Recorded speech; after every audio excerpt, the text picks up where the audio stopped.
You asked me to say what my job was, and I don't really know what it is, I'm afraid. I was once a project manager, but I've moved away from that for reasons that will become obvious later on in the little talk. My job, I think, is to be the bridge between demand and supply. So if the Maggie's organisation have appointed an architect to design a building, then I am the link between the demand, which is Maggie's, and the supplier, which is the architect. And I think that's as... So how do I move on to the slides? So this is really what I do. I create buildings that give these sorts of responses. A haven of peace. The building enveloped me. The whole building feels informal. Maggie's was a perfect place and the perfect people to see us through the emotional turmoil that our families were facing. So, starting with the story of Maggie Keswick-Jenks, who sadly passed away about 24 years ago, I think. Maggie was in a hospital. This is not the same hospital. This is not Edinburgh General Hospital. This is Charing Cross Hospital in London. I took this photograph because it's near to my office and I couldn't go up to Edinburgh to take the photograph of her hospital. But this is the sort of place, this clinical, functional space that characterises a lot of hospitals in Britain and no doubt many other places. And these are the places where they need to be clinical. If we just sort of go through a sort of typical case study, I suppose, that you're not feeling very well, so you go to your GP, and the GP says, yes, we need to send you to Charing Cross Hospital for some tests. So you go in, and you sit in the waiting room, and then you go to another waiting room, and then you have the test, and they say, come back in 3 weeks' time. So you come back in 3 weeks' time, and human nature being what it is, you say, it'll be fine, it'll be fine.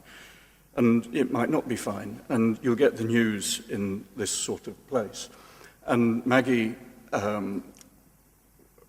was given the bad news that she had a terminal diagnosis, and she went in to see the oncologist with her husband, Charles Jenks, who is probably well known by most of you as a architectural journalist and guru and lecturer and so on. And they were given the life-changing news, and they had to sit in the corridor outside with no windows, an easy-to-clean floor, sort of plastic seats that were also easy to clean, and talk about the news that they'd been given. And questions like, how do you tell your children, and what is it like, and so on. And then when Maggie was committed to the hospital, in a hospital bed, she was very, very pleased with the clinical care that she was getting, but found that the emotional support was sadly lacking. And, I don't know, I can only speak for the sort of UK National Health Service, but over the last few decades, the amount of funding has become less and less and less, and the cost of care has gone up and up and up. And sadly, the amount of time that professionals are allowed to spend with patients also is less and less and less. So that sort of emotional support is lacking. So outside of Maggie's hospital window, she could see this old stable block and the sort of archaeology of hospitals in the UK is that they probably started off as a stately home 200 years ago. Death duties came in at the turn of the century, and they were difficult to maintain by the families who were having to shoulder that burden. And then in the First World War, they were probably turned into a sort of field hospital and sometimes prison camps, and the same in the Second World War. So once they become a hospital, then things were added to. So you'd get the sort of medical director saying, we need an MRI scanner, so that would go in that building, and so on. And the last remaining bit of the stately home in Edinburgh was this stable block. And so Maggie had this idea that the clinical care was fine, but maybe we could turn this building into the sort of space that she envisaged where people could get the emotional support that she felt was lacking. So the three people that were with her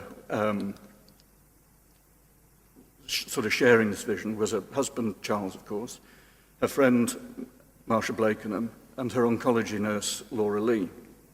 They appointed an architect called Richard Murphy, who created this out of the stable block. And what it became was a sort of a destination away from the clinical facility, so you could turn your back on all of that stuff that you associate with the hospital, the waiting rooms, the corridors, the smells, the hustle and bustle, and surrounded with poorly people, and you could go to this what became known as a Maggie Centre. And Laura, Maggie's oncology nurse, as soon as we opened the front door, Laura she resigned from the NHS and became what we now know as a centre head. And very interestingly, Laura's story is that she would be working with patients in the hospital for months, sometimes years, and she really knew these people, at least so she thought. When they opened the door of the Maggie Centre and Laura was there welcoming them, they breathed out, and Laura realised that she didn't know them at all, but within 3 minutes she really did, and that's when she could help be most effective about providing the help that the support that the people needed. So from that to that, and then the sort of credo that Maggie's very famously quoted as saying is that all that matters is not to lose the joy of living in the fear of dying. And I think that's something that goes through everything that we've done since. So what had we done? We'd created a warm and welcoming place, a place to find answers, a place to meet people who can share the experience, and a place where practical and emotional and social support for people with cancer and their families and friends, importantly. So, looking back, or sort of assimilating that and working out how we relate with the clinicians. Of course, so why does a hospital want a Maggie Centre to come to their campus? And the primary reason, of course, is that they want the best for their patients. And if they can offer that more rounded support, so the clinical care plus the emotional support, then that's a very good thing. It might also be a selfish thing in a way, because the health professionals clearly have joined the health service to make people better, and they haven't joined the health service to give people bad news and say, come back in 3 weeks' time. So being able to say, if you need some support through the cancer journey, as it's sometimes known, then go to the Maggie Centre. Did you see that building, that's bright orange or whatever? That's a Maggie Centre. Go in there, no appointment necessary, open the front door, and they will help you ask the questions. And if your husband or wife needs to go there, or your children, then they too will be able to visit.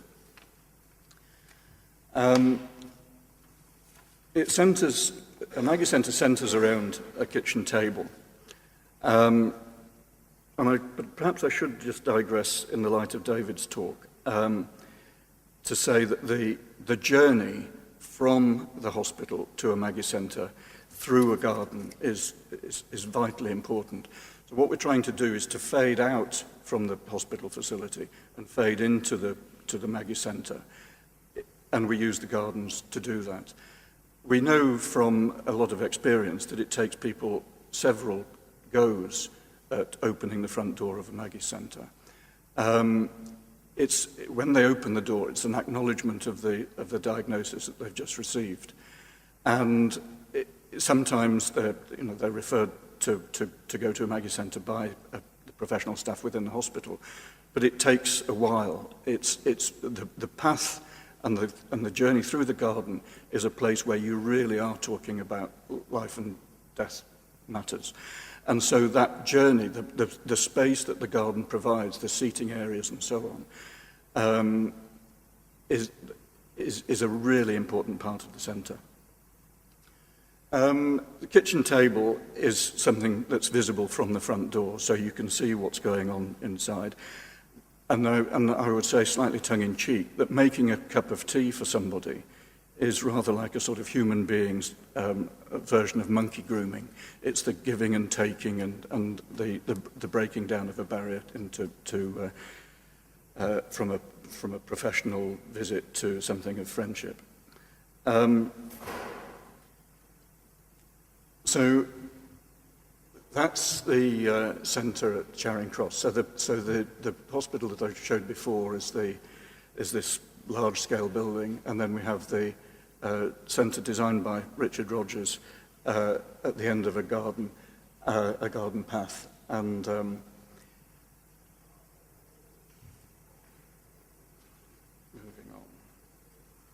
on.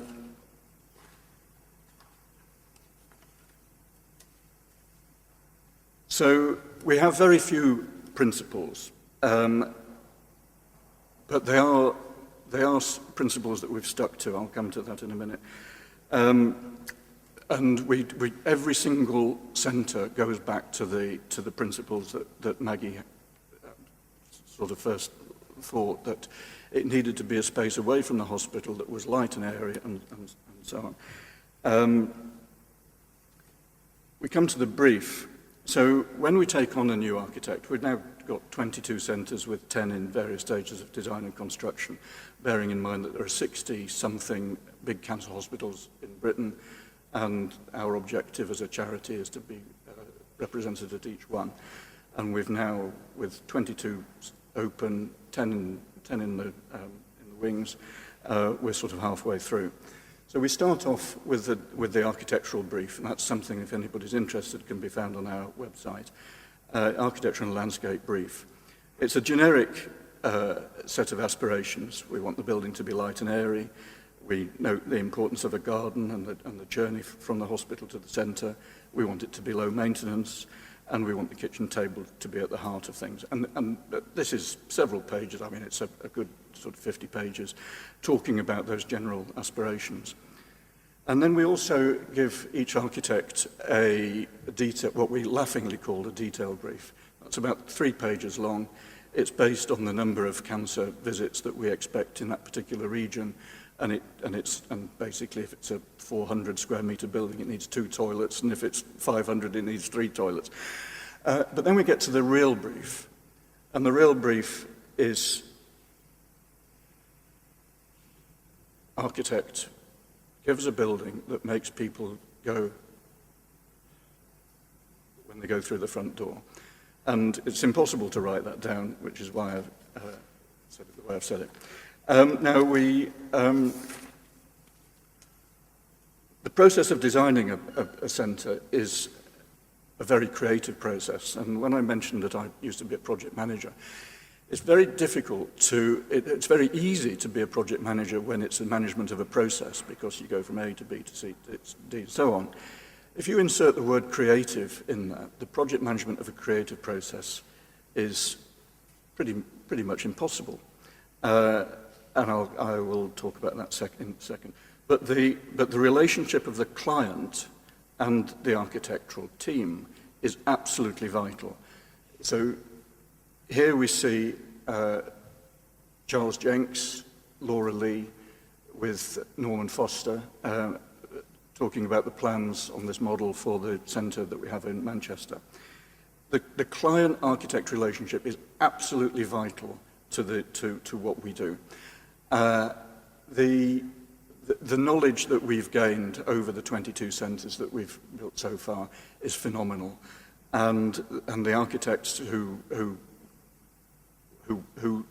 it's an architect's dream to design a Maggie Centre, and so to get Norman Foster to be hands-on is a testament to that. And another picture of the architectural team at work. We started off with just the one centre in Edinburgh, then with all things that happen between Edinburgh and Glasgow. If Edinburgh's got one, Glasgow want one, and vice versa. So Richard Murphy had done the first one in Edinburgh, then somebody from the hospital team went to work in the Glasgow hospital and said, we need a Maggie Centre, so they appointed a local architect there called David Page, and they designed a second one. Meanwhile, Frank Gehry, who was a very close friend of Maggie, came over, saw what they'd done, and said, I want to do one. And it just so happened that in Dundee, there was a beautiful site overlooking the Firth of Forth, and Frank got to work. So this is the opening celebration of what Frank had done. So once the architecture was recognised as being fundamentally important, everybody got involved. And then this is a fantastic picture, so we've got Frank Gehry, Richard Rogers, the very young Daniel Libeskind, then Richard Murphy, Zaha Hadid, and then David Page. And I'm very pleased to say that all those architects, except for Daniel Libeskind, have built a Maggie Centre. Zaha Hadid's commission was the first architectural commission that Zaha received in Great Britain. But I'm very pleased to say that Daniel Libeskind is now working on our centre at the Royal Free. He was going to do something at Cambridge, but it took us a long time to obtain the site, and we needed to move on.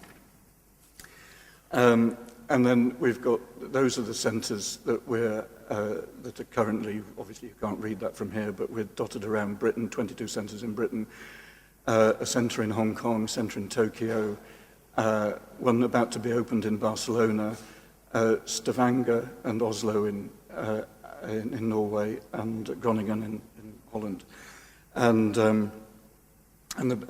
basically the human needs are the same throughout the world. Moving on to sort of what I do. So we're creating uplifting spaces, creative spaces, spaces with joy and flair in an industry that is very risk averse. And we also recognize that architects can't design things in full detail, put them all on a set of tender documents, and then a builder builds from those. We want the design process to flow through the construction phase so that we get the best from the craftsman.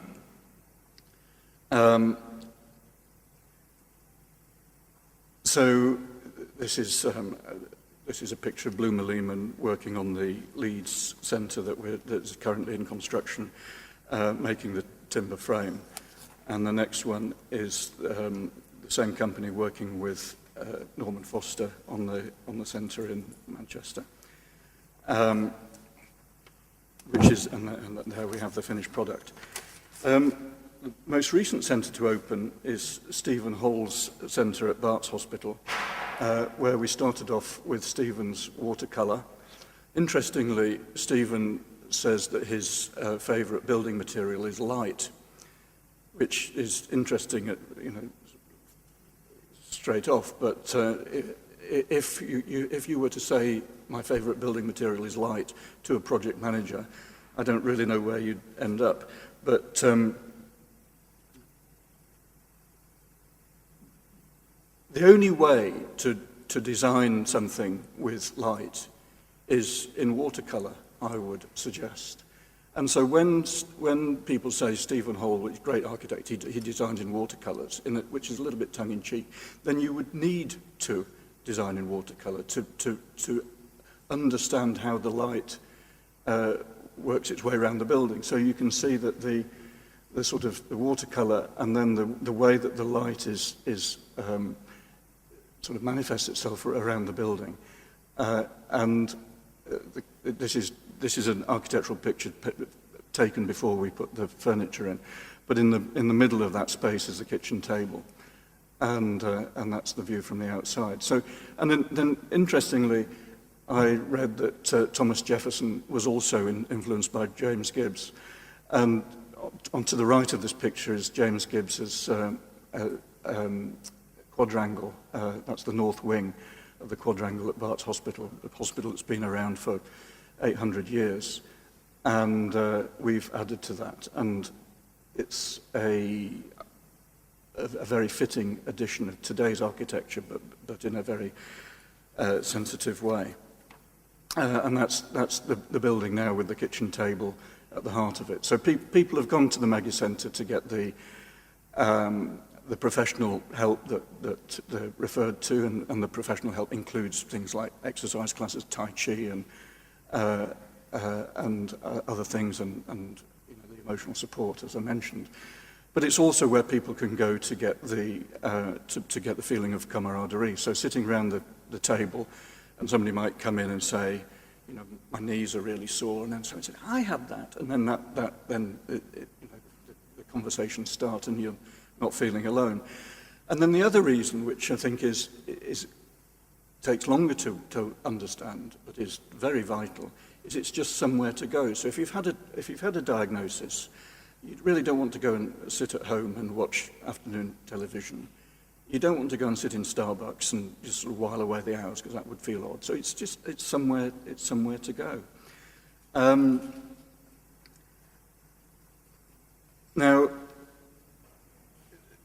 on the project management side, and this is where I grapple with what I do for a living, really. If Laura Lee was to say to me, Chris, get us a building built, or get us a painting painted by Van Gogh, and I want it by October, then I would say, right, okay, great, I'll meet Vincent. So I met Vincent and say, we need a painting, Vincent, for October.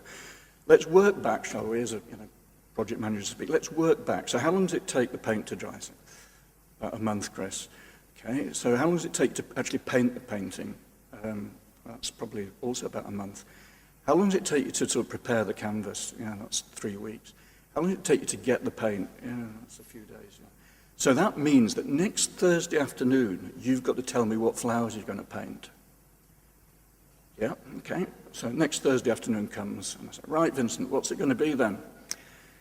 He said, I don't know yet. I haven't had the flash of inspiration. But Vincent, you said Thursday afternoon, you agreed, we worked it all through. Come on, what's it going to be? We're going to be late. I don't know, Chris, I just don't know. But Vincent, we're going to be late. Okay then, pansies. And then when October comes, and Laura says, it's a bit of a shitty picture, isn't it? And he said, if Chris had given me a bit longer, I'd have come up with sunflowers. And that's why I can't do the role of a project manager within this fantastic organisation. And just on my sort of final slide, I think we have to go back to the first principles. I'll leave those up there, but what I really want to say is that the architect-client relationship is absolutely fundamental to what we do.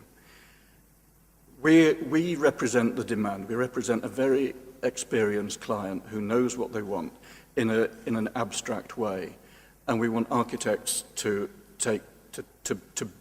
head up the supply of that demand. And we trust the architects. They are the responsible people. If you have people like project managers in between, then they're taking on a responsibility that they have no ability to discharge. Every single element of the building every single element of the design affects cost. So if we say to an architect, we want a building that makes people go, when they go through the front door, and your budget is £3.5 million, that's their responsibility. And they cannot abdicate that responsibility to a third party. We used to be taught at project management school that there was a cost, time and quality triangle. What we had to do was to work out where the emphasis was on a project. So it cost, time or quality. And we'd look at this and say, well, yeah, a bit of cost, bit of quality. But when you think about it, a project manager can be judged on measurables. You can measure cost and you can measure time, but you can't measure quality. I can tell an architect to design it to make it cheaper. I can tell him to design it to make it faster. I can tell him to work faster, but I can't tell him to make it better. And that fundamental flaw in that whole process counts against the joy and the pleasure and the creative process of architectural design meeting the needs that we can articulate. So I'd like to say thank you very much, everybody. It's a great honour to be here.